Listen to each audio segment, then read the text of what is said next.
Help me welcome our barangay capitan, our active and beloved Capitan of Villaverde, Honorable Luz Biminda R. de los Santos. Okay, thank you ma'am. Una sa tanan no, dalayon ng Diyos karong kabuntagon, kay ani ihatag ta sa Diyos og maayong timpo nga panahon nga mag-abot kita aron pagpresenta o masugdan ang atong proyekto nga among ipamayo para sa katawan sa Barangay Villaverde. But before that, ang akong pagtahod sa atong mga kauban sa trabaho from the local government unit gikan sa sangguniang panglungsod from our very own Vice Mayor Jemar Veracruz. Sir, good morning, sir. Ang ato pong makanunayon nga bisita din sa atong barangay, the Committee on Finance, no other than City Councilor Petronilo Pardillo. Sir, may hapon. Ay, may morning. Matagiday ka, sir, kay niliak man ka. Sa atong barangay council, Kagawad Bibi Bantilan, atong Kapakan, Kagawad Rex Nadlag, Kagawad Marjorie Ristullas, Kagawad Engineer Artemio Osabel, Kagawad Chona Nadayag, o ang among Chairman of Committee on Water, Kagawad Edward Chad Lasang, ang among Purok President nga maoy maagian sa maong proyekto ani karon from Purok Ilang-Ilang, Mr. Saldi Pinunggan, may morning sir. Ang representative sa Purok Orchids, ang Vice President Ms. Rolinisa Lalagtakon, ang Vice President sa Purok Sampaguita, Ms. San Basyon Bagondon, ang atong mga SPES, the personnel of the ICWS, ang atong media, ang barangay staffs and employees, maayong buntag o dalaygon ang Diyos kanatong tanan. Una sa tanan, ang Barangay Council o ang SK Council sa Barangay Villaverde, mapasalamaton ug dako sa atong local government unit headed by our very own City Mayor Celso Gomera Rehencia at the Sangguniang Panglungsod and the 17th Council for approving our project that being proposed kung na atong 2020 nga project proposal. So kabalugid mi nga it takes a time kay na may mga proseso nga gipangbuhat ang atong ICWS para pag-implementar ani project. So kami napagsalamat og dako nga karong panahon na is masugdan na sugod karong adlaw, mag-ihap na lang mi og pila ka adlaw kay susama sa gibutang diri ang start project and the end of project will be the duration will be the 23 working days. Hopefully ma-implement nato ang insakto sa target time na ani sa kamot sa atong mga personahe ug tagaan ta og maayong timpo nga panahon kay kung magwapo ang timpo, tuloy-tuloy ang trabaho. O dili magka-problema sa mga lugar nga agian sa maong proyekto kay magsugod man ni siya dito sa Tibanga, sa Petron. Moagi sa Baslayan Creek, luyo sa Villaverde Elementary School, musulod sa main nga drainage sa Barangay Villaverde, kanang gitawag nga bahay ni ilang Dr. Laureto, then diha na dayon, makagay na dayon ang atong clustering pipeline. So, karon i-welcome mo na mo din sa Barangay Villaverde para sa atong ipahigayon nga groundbreaking ceremony for the proposed project of the extension of pipeline with clustering at Purok Ilang-Ilang, Sampaguita, and Purok Orchids. Daghang salamat ug may buntag ka natong tanan amping dasig Barangay Villaverde. So, we will proceed proceed with the project rationally na akabutan na dinhi kung unsa about nga proyekto ug ipadayag ni sa ato ang engineer nga head sa Engineering Division, Engineer Jaime C. Sato. Thank you, Day. Akong nakapagtaho sa ito ang guwapong Vice Mayor, Monsignor Jima Veracruz. Sir, good morning. Ang pina kay ako ng senior. Si Honorable Councilor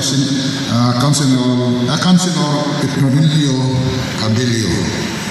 O sa ito pong manjag na po, kay man, Kapitan sa Barangay Villaverde, si Madam Luz Beninda de los Santos, no? O kaya mga kaubanan sa Barangay Council, o ako mga kauban sa Ligan City Waterworks, pinanguhan ko sa magwapong manager, si Engineer Joseph Albao, si Eileen Nadayag, akong kauban sa partner na ko on crime, si Engineer Eladita Aloro, sama to. Tara, tahikik ulit, makita. Pirmi ka mawala. O akong tanang kauban din sa Ligan City Waterworks. Main punta ka na itong tanang. I could still remember na ako'y kauban ng performance sa National Steel na niluaw na ito. Natingala ko niluaw ito sa Sina. Nangayon yung project ng buwan. Not knowing, barangay Kagawad na siya. Ang brad na to si Engineer Isabel. Diyan ako nibawan na Kagawad na siya. So, wakay funding, ananas na nangayon ang project, kay ila ko nang pangay budget. So, toon man at ang pangay anong kuhan, himuan na ito proposal. So, clustering naman, nagkay 100,000. So, ang nakaparat ang ilugay kay na pandingan ang ilang project, no? Ni panding na rin na sa 2020. Nag-request ang Kagawad sa Belgao itong last 2019, pagkasulod niya Kagawad. So, ang atong proyekto, ang atong expectation sa atong proyekto is ganito ng puro ilang-ilang medyo nasuok-suok na mga siya niya ang atong existing distribution line mura taon na gini siya na ibagaw na itong distribution line mura dinadakoto maning crossing ikan ditong itap sa Quezon Avenue kaninaan medyo hinay na siya nadaghan na ng tapping. So that's why ang pagpagit ilang-ilang medyo mahingin ng pressure muna ito ang iato lang tagaan ang laing din niya na walay laing naka-tap kundi sila lang. So atong utangan siya more or less 840 meter na 2-inch pipe na itap na ito sa 10 inches along the highway. Then more or less 60 household ma-benefit sa ito ang proyekto na makatap no, na nata-i-provide ng cluster. Doon naman ang mga apply na sila na maka-letter na po kung sa ito lang ang magaling ang cluster na pulo ka cluster and 6 or 6 units ka cluster, so more or less 60 household. So ang ato project more or less 500,000. And I hope mahaman natin ikaroon ka without any delay within 22 days kay single line naman siya, one line lang, wala na yung mga distribution line. Marunong to, salamat, God bless us all. So to give his inspirational talk, let us all welcome Engineer Josephus M. Albao. Daghang salamat day. Akong pagtahot sa atong halandong Vice Mayor, umabot na Mayor, Jima Veracruz, ka-birthday na ko ni Sakap. Ato akong pagtahot sa among fatherling at panhilin. Murag ini amahan mo, no, si Councilor Petronilio Padillo. Maingon man sa kang Ma'am Lalay, no? Lalay de los Santos, nga itong barangay captain, o uban siya mga council. Kung ako lang kong pag-isgutan, ang akong kauban sa ITS una, na paano isikatin siya na rin, isgutan ko na ako. Si Engineer Osapil, dito, nagtago ka, ilhan niya kong kanako. So, sa mga presidents, leaders dari sa barangay Villa Verde, o mayroon man sa akong mga kauban sa buhat, Engineer Sato, Engineer Aloro, Ma'am Helena Daya, Sinday, umaungan man sa mga personahe sa Iligan City Water Works System, may buntag ka na itong tanan. Actually, sa akong nakita kining project, it's not just extension, dili ni siya extension, new line, dili siya tapping sa itong main line. We have main line sa diha, surti gagay ng barangay. Kaya ang main line ara diha gawon. So napatay working pressure din mga around 14 PSI. So kanang pila i-estimate nga cluster ni? Pila ka cluster ni? 60 sufficient po na siya kakap. So ako galing ginuhuna unta sa project nga amo na lang unta injikan ng tubo na to diya. Kaya actually galog na may tubo nga 4 diya katuyok padulong dito sa gawas sa Lasal. Pero ato kung nanam ko tayo bagaw karon nga sistema ka na dili na gyud inject blueprint kay magpulahan ng gato mga illegal connections unaccounted water. So munang karon yung bagaw gyud linya dayon clustering na dayon kay later on hinahinayon na ginamo ni kaning tanan yung katundaan na distribution pipelines ato dito siya i-condemn kundi magbuhat ng new line para atong ma-address na to ang unaccounted water. So mora gina atong programa kay kung dili nato na siya paghuon malipay lang gyapon to illegal connections kay kanang illegal connections mo na pinakalisod na mo mapangitaon kay gitaguan gina mo gitaguan na siya no kaya mo na illegal ko gitaguan gina susunod din yung kay madakpan na mo. So mo ginang ang sayon nga pagsulbad na mo ana bag-uho na mo ang distribution line para wala na siya supply among putlon tong karaan. So mora siguro na no kay medyo init so si Vice po pasig kapoy lakaw daghang salamat ug may buntag kanatong tanan. Okay, naa pa tay closing remarks nga ihatag ni Engineer Eladita Aloro, Chief sa Construction Section. Good morning sa tanan no. Good morning sa ato sir, sa ato ang upcoming City Mayor, Honorable City Vice Mayor Jimar Vera Cruz. Good morning sir. O City Councilor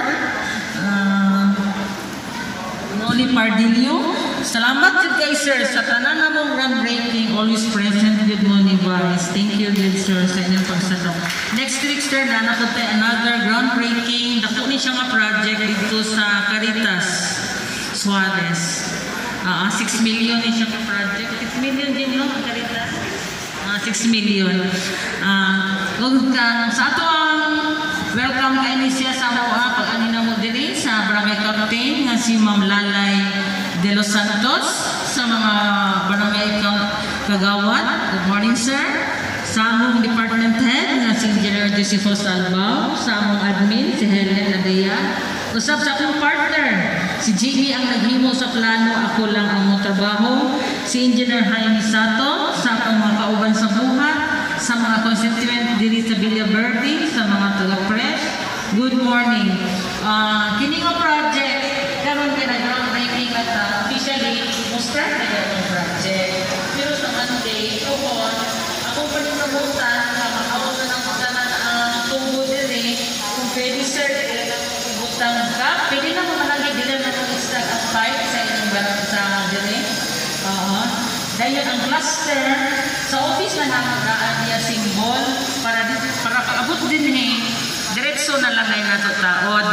At the same time, na ako'y magtao dito sa linya, lahat ng grupo, ako rin siyang nang Ginoo naman yun nagkuhan sa ato tagaan lang ko guidance sa akong mga tao in God's will pohon within 23 days sa iyang target ako kining ma-accomplish 100% ug magamit na sa taga purok sampagita, purok ilang-ilang ug purok orchids. Thank you and good morning. To God be praised. So, proceed na sa atong part 2 sa ceremonial groundbreaking. Ato ang hangyoon ang atong opisyales sa city, sa barangay, ang mga purok leaders dito sa site area. Ana ang in charge, it's a walking distance man lang. So gihangyo ang tanan nga mo proceed na sa area. Daghang salamat.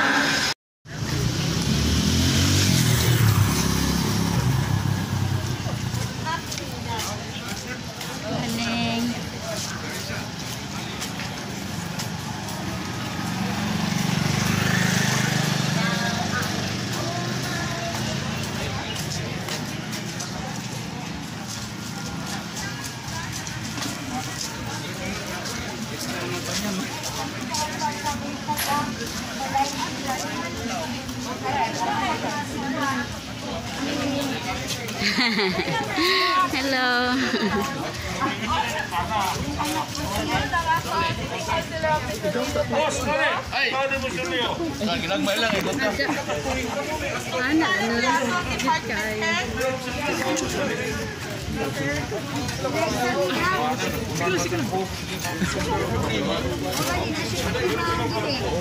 Dili, dan ano ning papirmahan.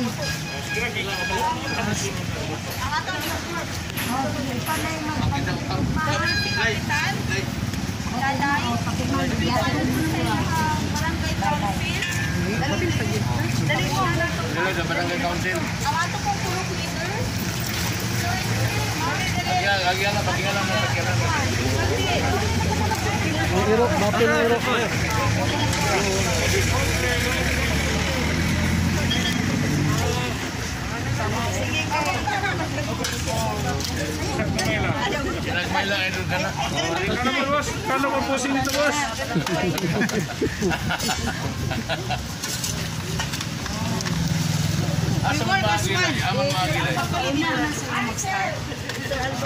Kay diri man po naputol ang